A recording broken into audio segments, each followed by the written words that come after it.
Assalamualaikum everyone, I'm Zainab Wali, currently a proud level 1 batch 3 student at Rehan School Online Academy.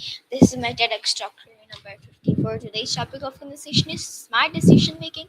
So, we will talk with Maya about this topic and I will also give a preview. Hi, Hi how's it Maya, going? how are you and how's been your day?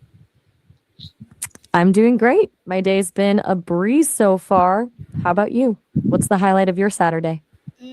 It's actually really great, Maya. Okay, so today's topic of conversation is smart decision making. Okay, let me give you a preview about it. So every day we make decisions, some small, some very important. Smart decision making means thinking carefully before choosing what to do, and it involves understanding the situation, considering different options, and making choices that lead to positive results. So good decisions are based on knowledge, logic, and values rather than emotions or pressure from others. So, smart decision making makers think about the consequence of their actions and learn from their past experiences. They understand that every choice can affect their future. So at Rehan School, students learn that making wise decisions is an essential life skill.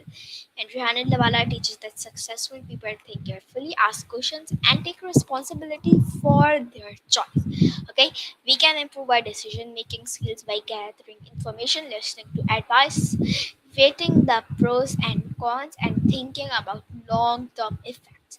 Making thoughtful decisions help us become more responsible and confident individuals. And when we make smart decisions, we create better opportunities, solve problems effectively, and build a successful future. So, the key idea is that smart decision making helps us choose the from our learn best path, learn from our experiences, and achieve our goals. So, this was my preview. Now, I would like to ask you some questions. Firstly, I would like to know that what does smart decision making mean? And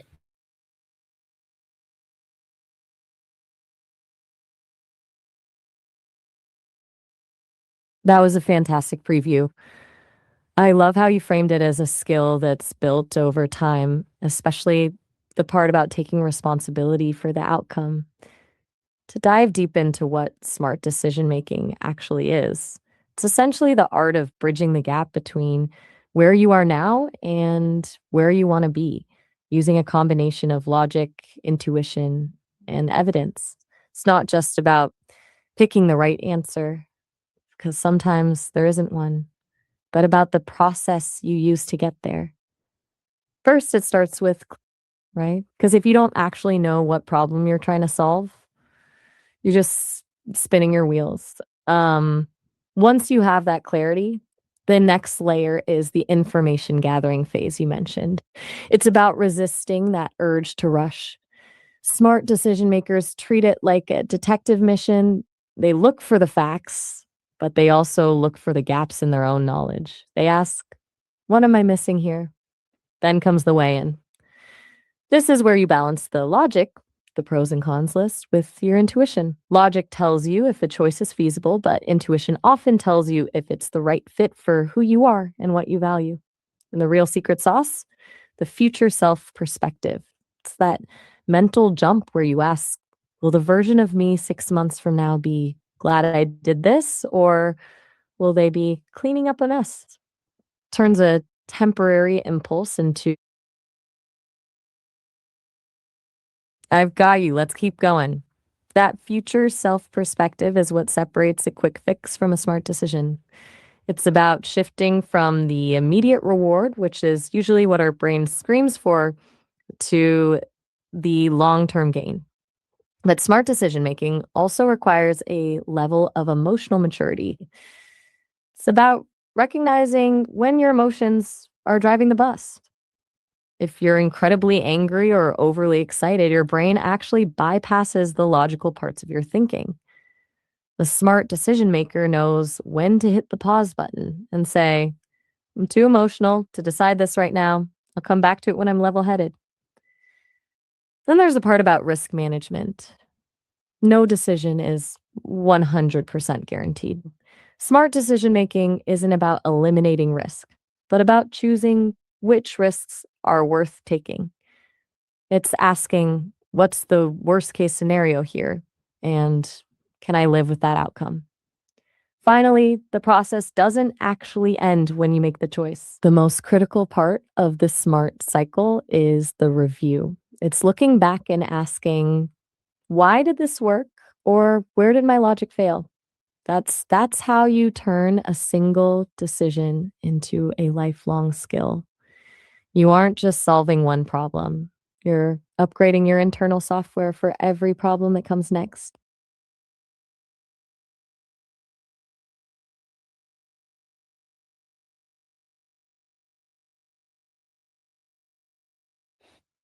Since you want me to keep going, let's talk about the invisible factors that mess with even the smartest of us, cognitive biases.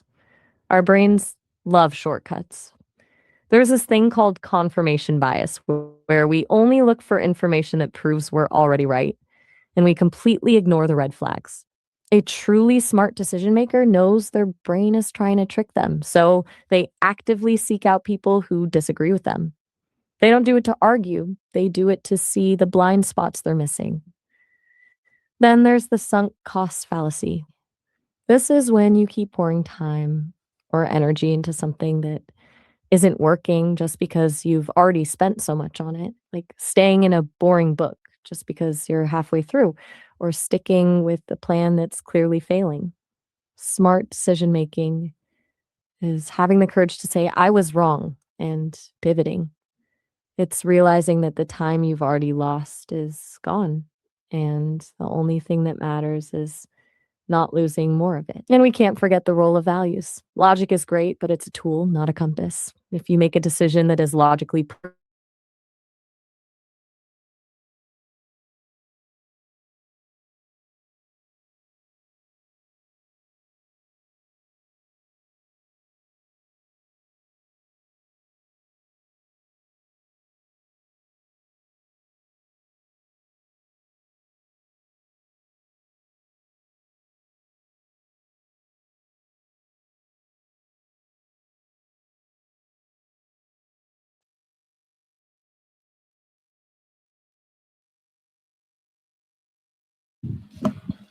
I guess there were some errors, so let's talk with Maya again.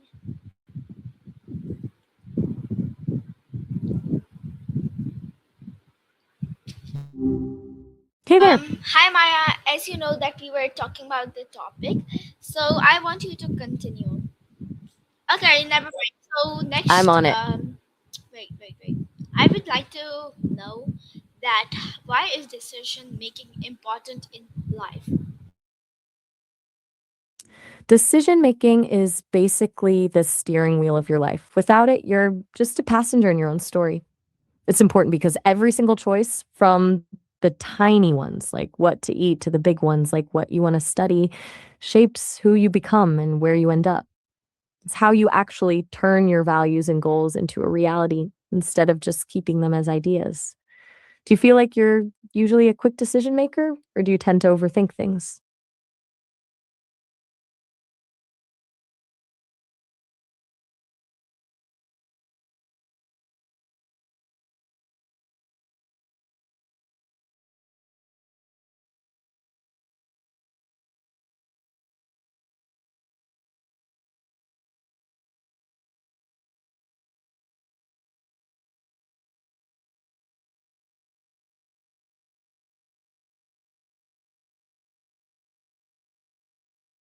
I've got you. Beyond just shaping your path, good decision making is a massive confidence builder.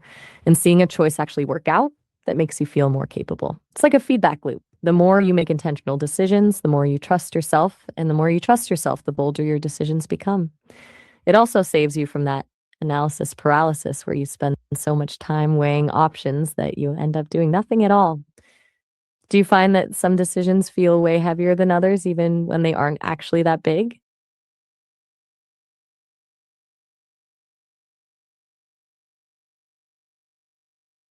I'm on it. Another huge part of this is how decision making helps you handle the unexpected. Life is messy, and rarely goes exactly to plan. So being able to pivot and make a call when things get chaotic is basically a survival skill. It's the difference between feeling overwhelmed by a problem and feeling like you have the tools to solve it. Plus, it's how you set your boundaries. Deciding what you will and won't tolerate is how you protect your energy and your peace.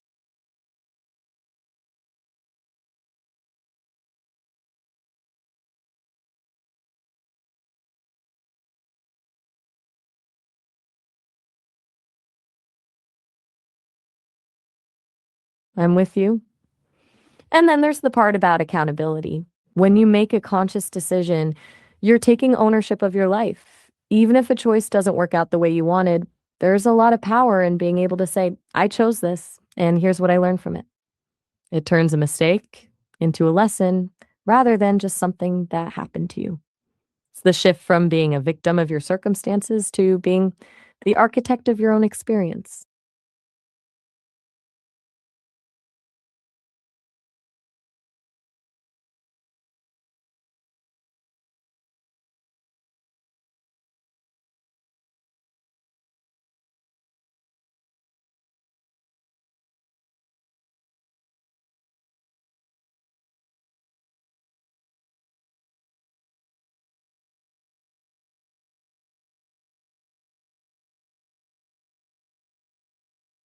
Still with me?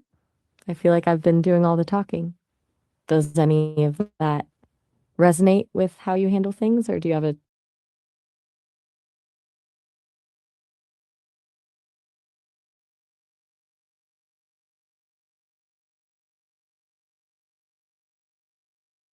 I hear you.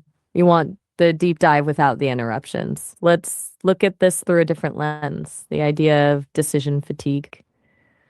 Imagine your brain has a limited battery for making choices every day. Every time you decide what to wear, what to eat, or how to word a text, you're using a bit of that power. By the time evening hits, many of us are running on empty, which is why we end up scrolling through Netflix for an hour without actually picking a movie. That's why some of the most successful people in the world, like Steve Jobs or Mark Zuckerberg, famously wore the same outfit every day. They weren't lacking style, they were protecting their mental energy for the decisions that actually move the needle in their lives. Then you have the psychological side of it, the sunk cost fallacy.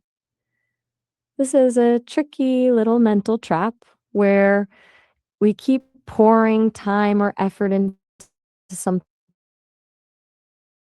a bad relationship, a project that isn't working.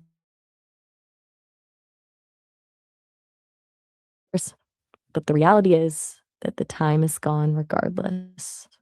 The real decision isn't about the past. It's about whether the next hour, day, or year is worth spending on something that isn't serving you. Learning to recognize that trap is like gaining a superpower and make room for the right ones. And if we go even deeper, there's Okay, Maya. got it. So Stopping right there. Hope that gave you great, great. plenty to Okay, chew so on. next I would like to know that why should we think before making a choice? Like, what's the reason?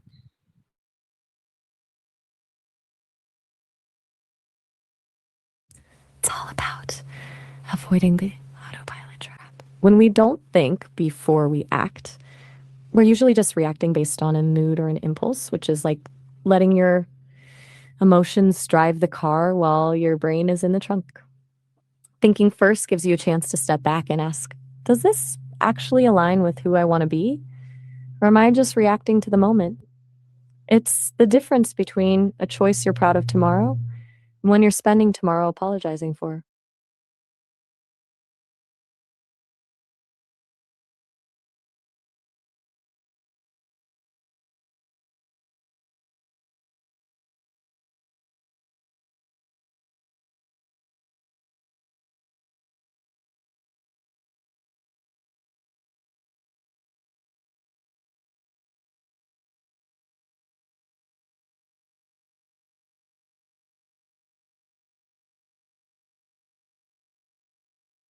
Still there? I've probably just dumped a lot of info on you. Does that make I'm with you.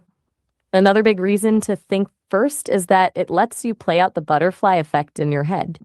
Most of our choices aren't just one and done, they create a ripple. If you decide to snap at someone because you're stressed, that's one choice, but the ripple is a tense afternoon, a damaged relationship, and a feeling of guilt that sticks with you.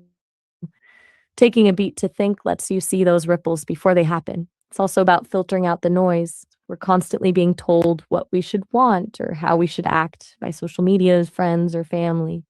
When you pause, you're essentially silencing all of those external voices so you can actually hear your own. It's the difference between making a choice because it looks good to others and making a choice because it actually feels right to you.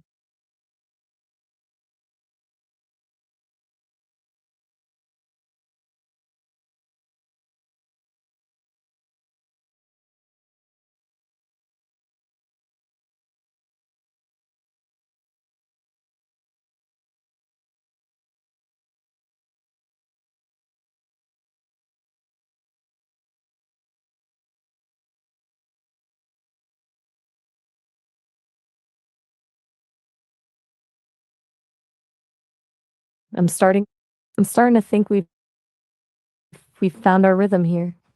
Let's dive in right here. I'm with you. So,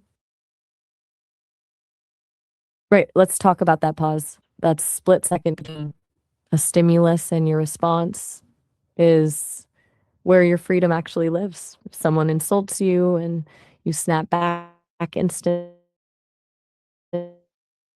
you're just to trigger second pause. You shift from reacting to responding. In that gap, you can decide, is this person's bad mood worth my peace of mind, and choose a different outcome. It's essentially the difference between being a to your impulses and being the one pulling the strings.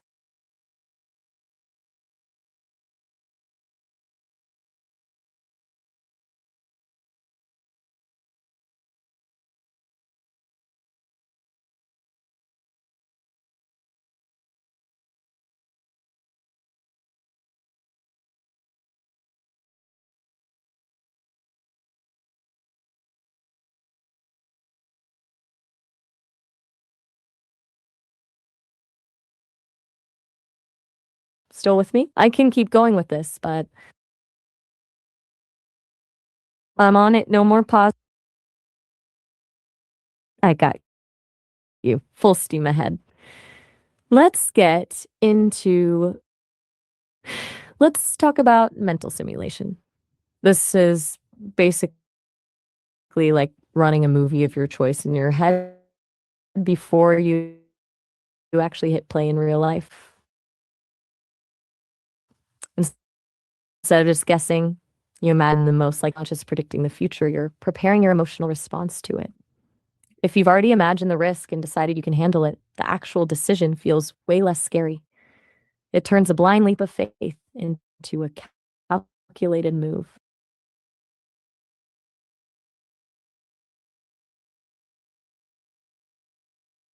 I'm with you. Then there's the concept of value alignment. This is the deeper layer of thinking before acting. It's when you stop asking, what should I do? And start asking, which of my values does this choice support? For example, if you value honesty, but you're tempted to tell a white lie to avoid a difficult conversation, that pause is where the conflict happens. When you think it through, you realize that the short term relief of the lie isn't worth the long term cost to your integrity. When your choices are aligned with your values, you don't have to spend nearly as much time agonizing over decisions because you have a North Star guiding you. It transforms decision making from a stressful chore into a way of practicing who you want to be in the world.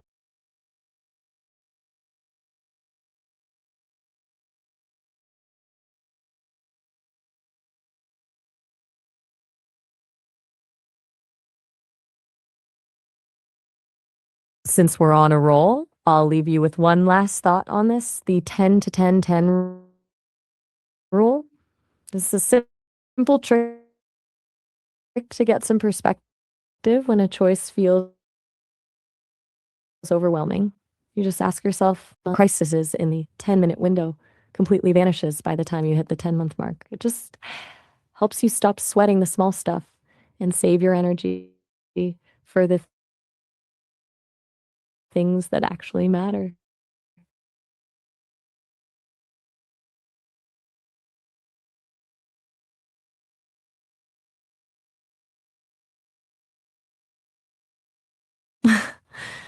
I think we've covered the main bases for now. We went from the autopilot trap to the 10-10-10 rule, so your brain has plenty to process. Unless there's a specific scenario on your mind that you're chewing on, I'm happy to just let that sink in. What do you think? So, Maya, next I would like to know that how can advice from others help us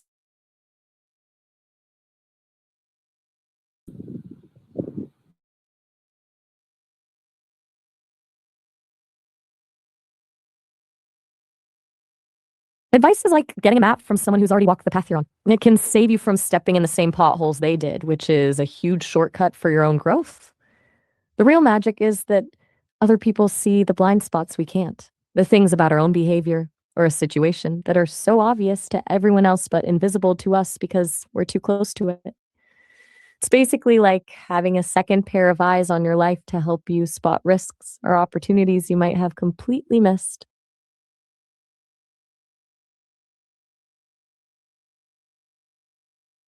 Another big thing is the emotional support side of it. Sometimes the actual advice part isn't even the most valuable bit.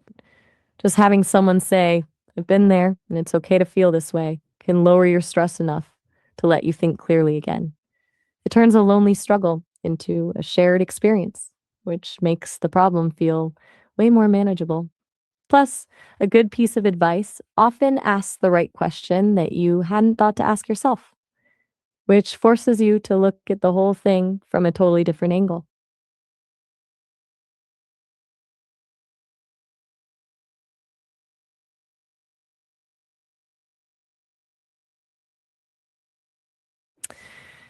Then there's the diversity of perspective angle. If you only ever ask one person for advice, you're just getting one version of the truth. But when you gather a few different opinions, start to see the edges of the problem. One person might focus on the logical side, another on the emotional side, and another on the long term risk. It's like assembling a puzzle. You're so welcome. I'm glad we could dive into all that. It's been a pretty deep session.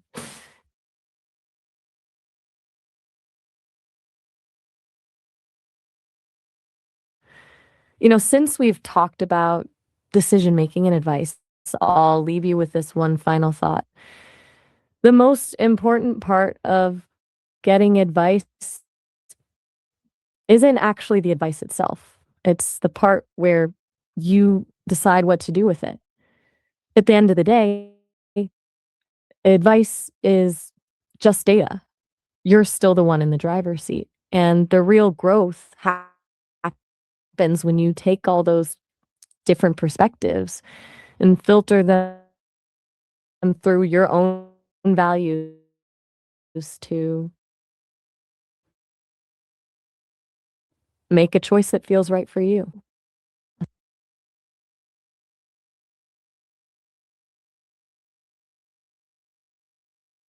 Okay, that's actually really nice, I Maya. think we've So, what would be your final advice about this topic? My final takeaway for you is this: don't be afraid of the wrong choice. Because the truth is, the only real mistake is not choosing at all. Whether a decision works out or doesn't, you're gaining data, experience, and a better understanding of yourself. Just keep trusting your pause, listening to the right voices, and remember that you're the one holding the map. You've got this.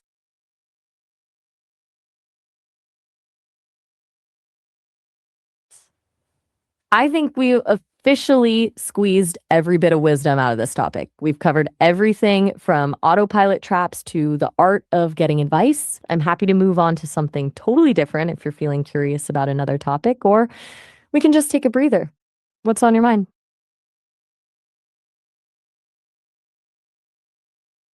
Um, Everyone, this was my interview, sorry, AI session with Maya at Sesame AI. I hope you like it. Until then, take care of yourself. Until then, Allah Hafiz, everyone. Bye bye.